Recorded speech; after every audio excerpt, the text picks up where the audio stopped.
Chandail et Chignon, le podcast des médiathèques de Saint-Médard-en-Val.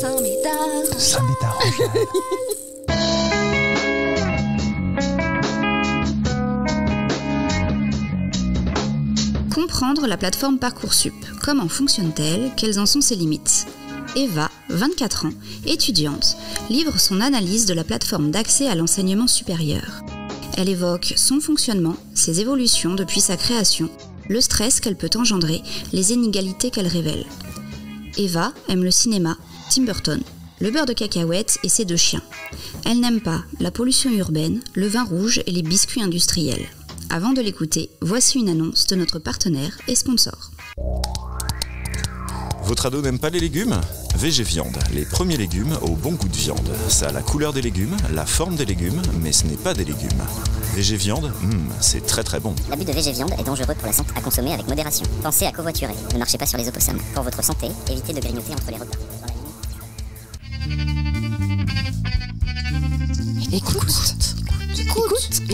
Écoute, c'est Chandail et Chignon.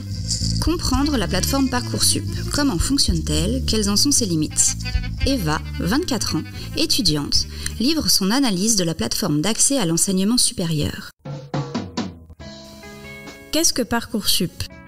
Créé avec la loi du 8 mars 2018 relative à l'orientation et à la réussite des étudiants, Parcoursup est une plateforme de vœux en ligne qui permet aux étudiants d'accéder à l'enseignement supérieur après le baccalauréat. Elle met fin à la plateforme Admission Post-Bac, jugée beaucoup trop complexe, en instaurant différents principes pour contrer les limites et défauts de la précédente. Tout d'abord, elle se veut être la vitrine des formations proposées par l'enseignement supérieur. Elle en propose presque 2 fois plus qu'APB. Dès le mois de décembre, les futurs étudiants ou étudiants en réorientation peuvent consulter ces différentes formations, plus de 21 000. La grande différence avec APB réside dans le fait que les élèves peuvent formuler jusqu'à 10 vœux sans classement. Le sans classement est très important. S'ils sont acceptés dans plusieurs formations, ils ont 1 semaine pour choisir quelle formation ils rejoindront. Le mot d'ordre étant qu'ils aient le dernier mot sur la formation choisie, ce qui n'était pas le cas d'APB. Sur 24 vœux possibles, APB réclamait en plus une hiérarchisation des vœux, ce qui avait évidemment une incidence lorsque les établissements futurs devaient prendre la décision d'accepter ou non les élèves.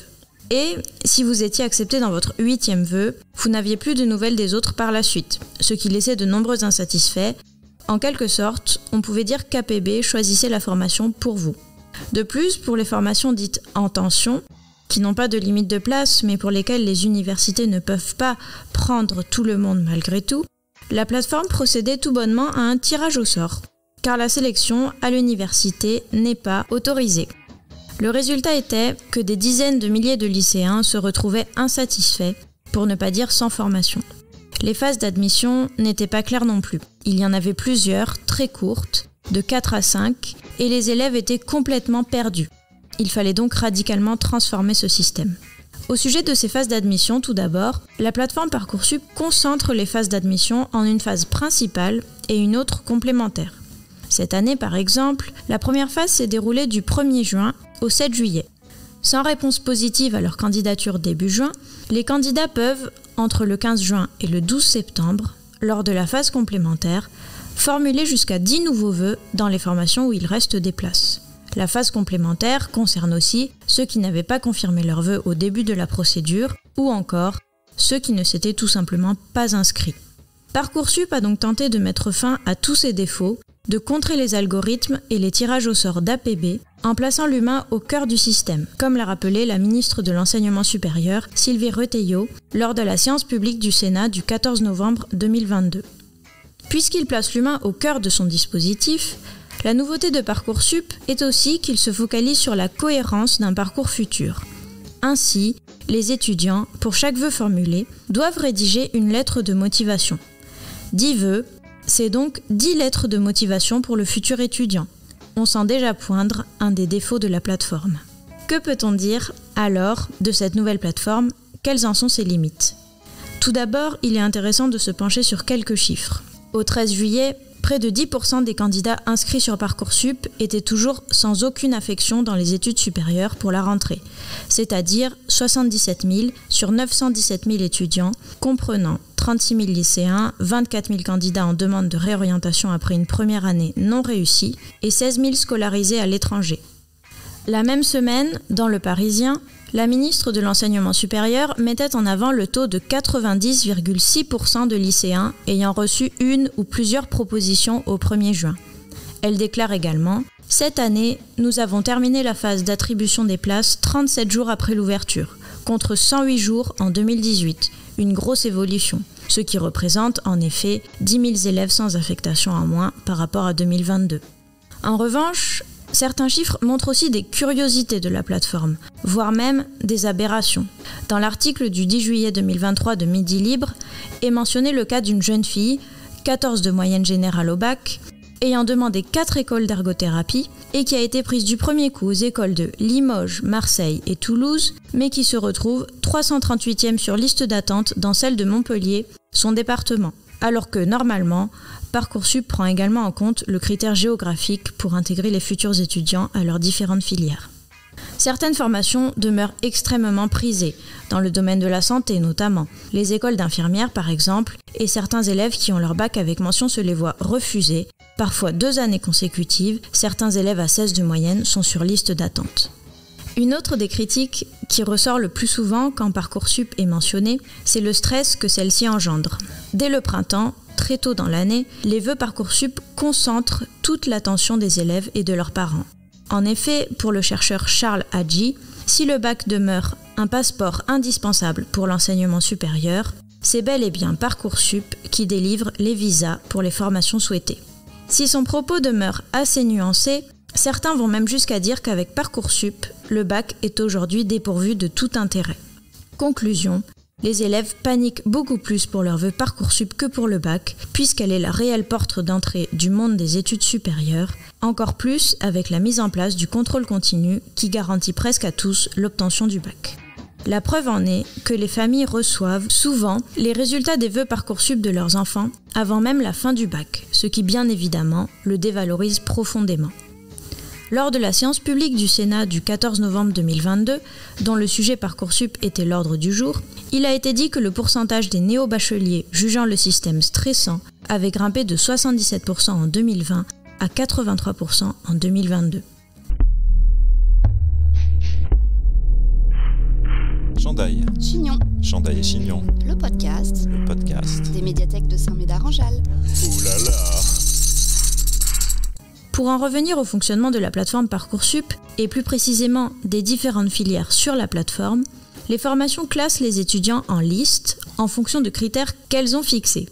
Ceux qui répondent le plus à ces critères sont directement admis, le moins refusés, et ceux du milieu passent en commission d'examen de vœux et sont sur file d'attente.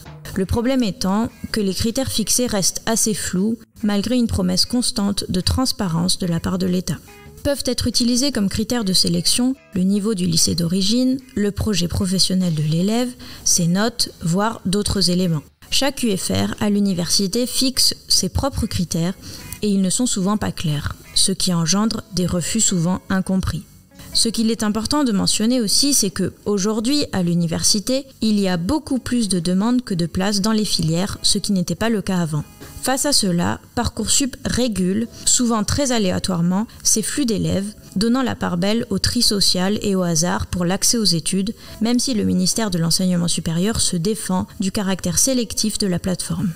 Lors de la séance du Sénat, le sénateur Pierre Ouzoulias, du groupe communiste républicain citoyen et écologiste, déclare que la finalité de Parcoursup est de, je cite, « donner aux établissements les moyens techniques d'ajuster leur recrutement à leurs ressources budgétaires ».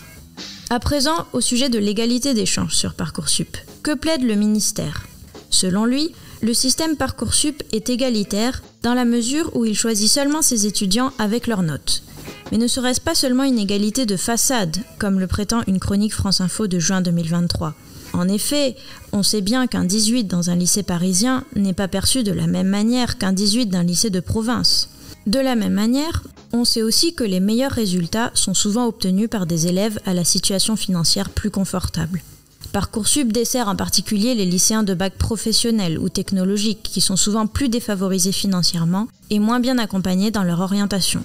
Ces étudiants-là sont souvent boursiers et il arrive qu'ils choisissent une formation au hasard seulement pour avoir l'assurance de cette bourse à la rentrée universitaire qui suivra. Plus généralement, dans le monde de Parcoursup, tout se passe comme si les étudiants étaient égaux face à l'orientation. Or, c'est bien loin d'être le cas. Les étudiants ne bénéficient pas du tout d'un conseil en orientation suffisant, ce qui, bien sûr, les dessert au moment de prendre les décisions importantes sur Parcoursup. Bien souvent, et cela a été souligné pendant la séance du Sénat, les enseignants manquent de qualifications en ce qui concerne l'orientation, ce qui renforce les inégalités territoriales entre les établissements qui ont une culture de l'orientation et d'autres moins mobilisés sur ces problématiques. Dans l'enquête de l'Observatoire de la vie étudiante, on peut lire « Pour les étudiants de classe populaire, 56% seulement des familles ont permis de construire le choix d'orientation de leurs jeunes. C'est 76% dans le cas des classes dominantes. » Le Conseil d'analyse économique, quant à lui, fait le constat qu'un jeune issu d'une famille aisée a 3 fois plus de chances d'accéder à l'enseignement supérieur qu'un jeune issu d'une famille aux revenus modestes. Parcoursup ne permet pas de gommer les inégalités qui subsistent en ce qui concerne ce principe d'égalité des chances. Un autre chiffre marquant, plus de la moitié des élèves des milieux les plus défavorisés se retrouvent seuls à saisir leur vœu Parcoursup, contre 1/3 seulement des élèves des milieux favorisés, épaulés par leurs parents. Chaque année, l'entreprise de sondage Ipsos réalise un échantillon de 1000 néo-bacheliers afin de rendre compte de l'expérience utilisateur de la plateforme. Dans cette étude, là encore, il est dit que si 48% des personnes interrogées estimaient que Parcoursup était juste en 2020, seulement 28% le pensaient toujours en 2022. Le seul indicateur qui demeure en augmentation constante, c'est celui du stress qu'occasionne l'utilisation de la plateforme. 77 en 2020, 83 en 2022. 5 ans après la mise en fonctionnement de Parcoursup, les bénéfices de cette plateforme demeurent difficiles à mesurer.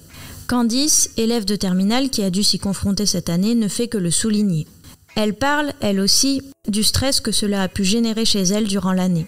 Les derniers mois, il faut continuer à suivre les cours, préparer le bac avec une part très importante d'apprentissage par cœur extrêmement chronophage, et aussi continuer ses vœux Parcoursup, sachant que certaines formations demandent des dossiers très conséquents, en plus bien sûr des lettres de motivation et autres documents à fournir, un vrai parcours du combattant.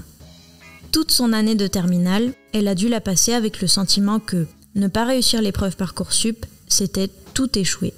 Autre point important, aujourd'hui, une des améliorations de Parcoursup réside dans son devoir de transparence à l'égard des étudiants, notamment lors des refus. Désormais, les établissements ont l'obligation de publier un rapport d'examen des vœux faisant état des critères qui ont présidé à la décision. Pourtant, Candice s'est vue refuser le BUT métier du livre qu'elle avait demandé en premier vœu, sous prétexte de notes un peu basses en rédaction, alors que, pourtant, elle s'était constitué un dossier béton pour intégrer la formation, avait même fait des stages en médiathèque afin de s'y garantir une place. Preuve que la plateforme fait toujours preuve d'un certain nombre d'incohérences, continue de trier, parfois aléatoirement ses candidats, faute de place. Ce que Candice a pu entendre aussi, c'est que le taux d'échec à l'issue d'une première année en études supérieures reste très élevé, puisqu'il concerne près d'1 étudiant sur 2. Et c'est particulièrement le cas dans les filières non sélectives. Obtenir une proposition de formation, très bien oui, mais à quel prix ? Si cette proposition se solde par un échec à l'issue d'une année d'études seulement, peut-on toujours parler de proposition fructueuse ? On peut en douter. Ce qu'on ne peut enlever à la plateforme malgré tout, c'est qu'elle permet de mettre en lumière plusieurs défauts de l'enseignement supérieur à corriger. Il est nécessaire de créer des postes dans plusieurs domaines comme la santé, l'enseignement supérieur ou encore la recherche. Il faut pouvoir renverser la balance demande-offre. Nécessaire aussi de corriger le manque d'information des élèves concernant leur orientation et le contenu des différentes formations. Parcoursup souligne également, bien sûr, le manque de moyens mis en œuvre par l'État face à l'explosion du nombre de bacheliers. Les budgets des universités, à l'inverse, sont réduits par le gouvernement. La séance publique du Sénat de novembre s'est clôturée sur un bilan de la ministre de l'Enseignement supérieur qui, à travers 4 axes majeurs, a montré de quelle manière elle souhaitait améliorer la plateforme Parcoursup pour les rentrées à venir. Les 4 points étaient les suivants. renforcer l'accompagnement à l'orientation, rendre l'examen des candidatures plus transparent et les résultats d'admission plus prévisibles, améliorer l'efficacité de la phase principale pour réduire l'attente des candidats et le stress généré par cette attente, et enfin, prolonger le continuum de réussite du lycée vers l'enseignement supérieur pour favoriser la réussite étudiante, mais aussi l'insertion professionnelle après le cycle licence. Il faudra donc attendre et voir si le gouvernement tient ses promesses dans les années à venir.